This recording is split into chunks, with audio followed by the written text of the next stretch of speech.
Bouaké et ses alentours cachent des secrets que la nuit seule peut révéler.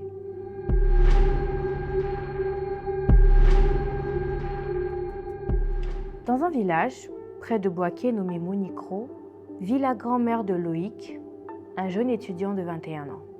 Un jour, Loïc et sa famille décident d'aller rendre visite à leur grand-mère. Tout le monde est ravi de se retrouver. Mais dès les formalités accomplies, la vieille prend la parole et leur dit d'un air très sérieux « Il faut que je vous parle à tous ». La grand-mère leur raconte alors l'histoire d'une femme et ses enfants qui vivent avec les villageois. Elle explique que la nuit, ses enfants viennent frapper aux portes.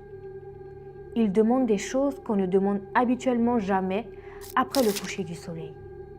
Du sel, de l'huile rouge, une aiguille, une lame. Il faudrait donc faire très attention s'ils sont amenés à les croiser. Loïc et ses frères ne prennent pas l'histoire au sérieux.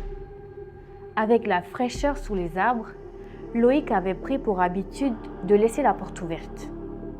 Mais chaque soir, la grand-mère venait toujours la refermer.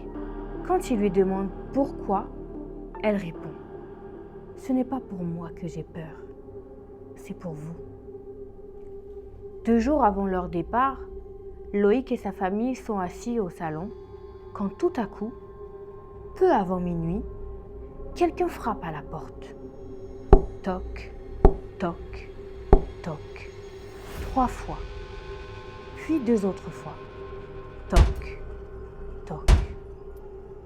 La sœur de Loïc, l'aînée, se décide à aller voir qui venait les importuner à cette heure de la nuit. Elle part 1 minute, puis 3. Rien. Toujours pas un son. Loïc et ses frères, inquiets, décident d'aller voir ce qui s'y passe.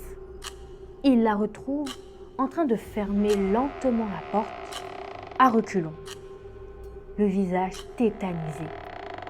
Elle murmure juste « J'ai froid ». Choqués par l'apparence de leur sœur, ils jettent un regard dehors, juste à temps pour voir des silhouettes s'enfoncer dans la pénombre plus loin. Ils accompagnent tant bien que mal leur sœur dans la chambre afin qu'elle puisse se reposer.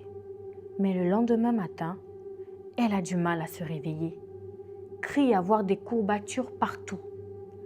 Malgré cela, elle décide d'aller voir la grand-mère et lui dit ce qu'elle a vu.